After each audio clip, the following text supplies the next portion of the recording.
Olá pessoal, bem-vindo à nossa 11ª aula.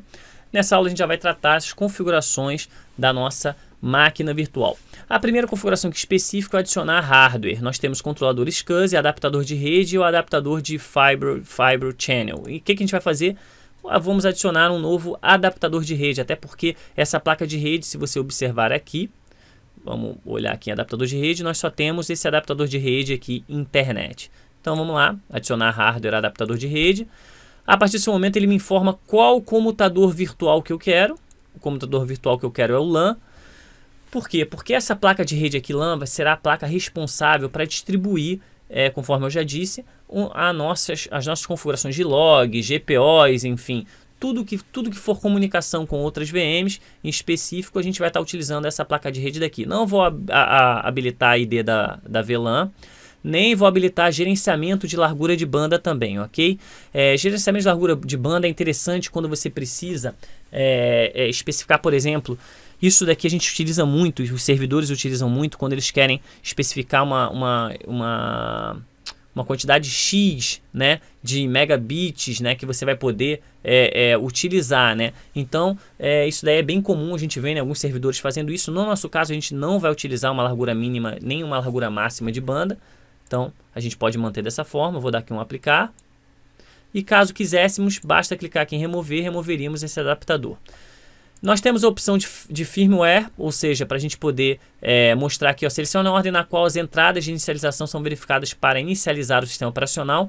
Então, olha que bacana. Primeiro ele inicializa para cá pelo PTBR, pela imagem que a gente selecionou, ok? Depois ele vai para o adaptador de rede internet, depois para o disco rígido, que é aquele server 1, e por último para o adaptador de rede LAN. Então, seria aquela ordem de boot, ok, pessoal? Segurança. Inicialização de segurança habilitada. Aqui nós temos, use a inicialização de segurança para ajudar a evitar que códigos não autorizados sejam executados em tempo de inicialização. Recomendado, ok? Isso daqui, na verdade, pessoal, são as unidades específicas de certificação, ok? Então a gente não vai chegar a utilizar, não há realmente necessidade de você alterar nenhum aspecto daqui, ok? Da segurança. A memória, especifica a quantidade de memória que esta máquina virtual pode usar. Eu botei aqui, ó, quantidade 4096, habilitei a memória dinâmica e aqui olha que interessante, eu posso vir aqui trabalhar com a memória dinâmica de uma forma diferente da qual foi ofertada para a gente no início, ok? No processo de criação da máquina. A gente tem uma RAM mínima e uma RAM máxima. A RAM mínima, por exemplo, eu posso vir aqui e determinar que ela será de 2 GB. Pelo menos essa máquina eu quero ela funcionando com 2 GB, ok? Então isso é bem interessante. Ela starta com 4, mas eu quero que ela no mínimo, mesmo quando esteja ociosa, utilize pelo menos 2. Tá? E um buffer de 20% de memória. E uma importância da memória. Especifique como priorizar a disponibilidade da memória para essa máquina virtual em comparação com as outras máquinas virtuais. O que eu indico? Aqui é bem bacana na importância da memória, porque se é o seu controlador de domínio, você pode vir aqui e colocar uma importância alta. Se ele é, por exemplo, teu servidor de arquivo, você pode colocar aqui. Se é uma máquina, por exemplo, uma máquina desktop, uma máquina de teste, você coloca aqui. Enfim, você vai priorizando a quantidade de memória também. Isso aqui é bem bacana. Tá? Processador, quantidade de processadores virtuais que você vai utilizar. Se nós viermos aqui ainda no nosso gerenciador de tarefas, a gente pode abrir aqui a CPU. Eu vou abrir aqui o monitor de recursos. Opa, esperar ele abrir.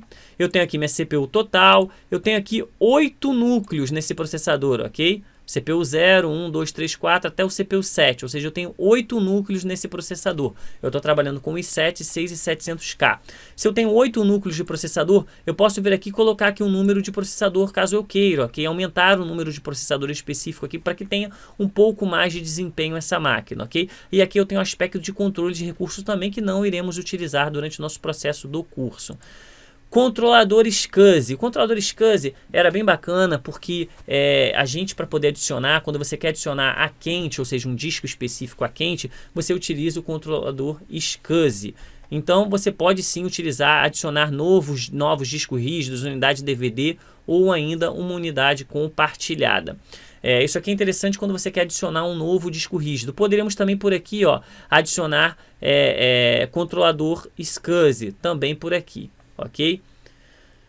Aqui nós temos adaptador de rede, internet VLAN e o nosso adaptador LAN, perdão. Se clicarmos aqui no mais, você vai ver que a gente tem a opção de aceleração de hardware, ok? Que por padrão ele já vem aqui assinalado, e o SR-IOV ele já vem desabilitado, porque eu já expliquei para vocês o porquê. E nós temos aqui recursos avançados.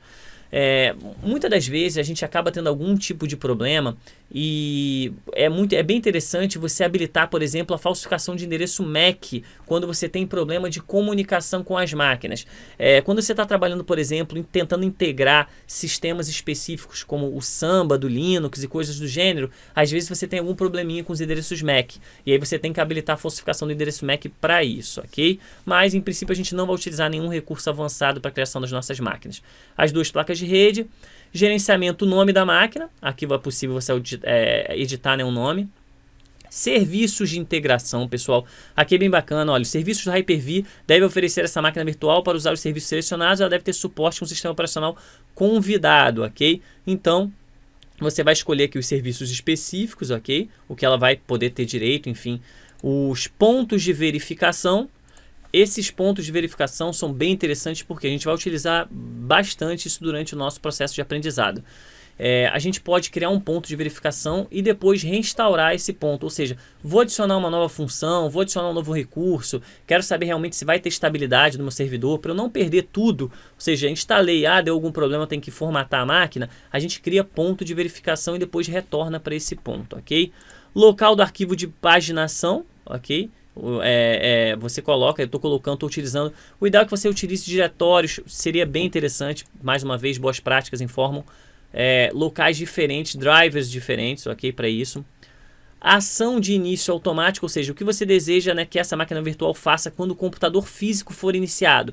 Você pode mandar iniciar automaticamente se ela estava em execução quando parou, ou seja, imagine que acabou a luz e aí você quer que ela já inicie automaticamente para que ela volte, ou seja, a luz retornou, ela já volta. É interessante você botar, ou sempre iniciar, ou seja, imagine que você vai ter o teu host físico e essa sua máquina aqui em específico, essa nossa máquina que vai ser nosso controlador de domínio, é o controlador de domínio que comanda toda a sua rede, ou seja, todas as suas máquinas físicas estão ligadas a essa máquina virtual. Ou seja, estão fazendo log nessa sua máquina virtual. Então, é interessante você manter aqui sempre iniciar esta máquina virtual automaticamente, ok? Eu vou manter o padrão e ação de parada automática, o que você deseja que essa máquina virtual faça quando o computador físico for desligado, ou seja, ele pode desativar, salvar o estado, desligar o sistema, enfim. O ideal é sempre você salvar o estado da máquina virtual para que o sistema consiga recuperar novamente esse estado que você determinou. Com isso, pessoal, a gente basicamente fechou as configurações e a gente já pode dar início ao processo de instalação do nosso sistema operacional. Então, vamos lá, botão direito, vou mandar aqui iniciar. Ele inicializa a máquina, ele mostra aqui o meu uso da minha CPU, a quantidade, mostra aqui a quantidade de memória atribuída à minha máquina e o tempo de atividade que essa máquina, ou seja, está ligada. Isso aqui também é interessante. E a versão, né, que a gente utilizou, a versão daqui do nosso Hyper-V específico. Então vamos lá, botão direito conectar, ele já se conecta à máquina. Lembrando que essa máquina aqui em específico é uma máquina 1024 por 768. Ele já diz, ele como não inicializou o boot, eu não pressionei aqui o boot a tempo, ele está dando aqui ó, um boot direto pela placa de rede. Basta eu vir aqui unidade DVD, ação Ctrl Alt Del, ele inicializa. Eu vou apertar aqui um Enter para que ele leia aqui minha unidade DVD. Pronto, já está ingressando na minha unidade.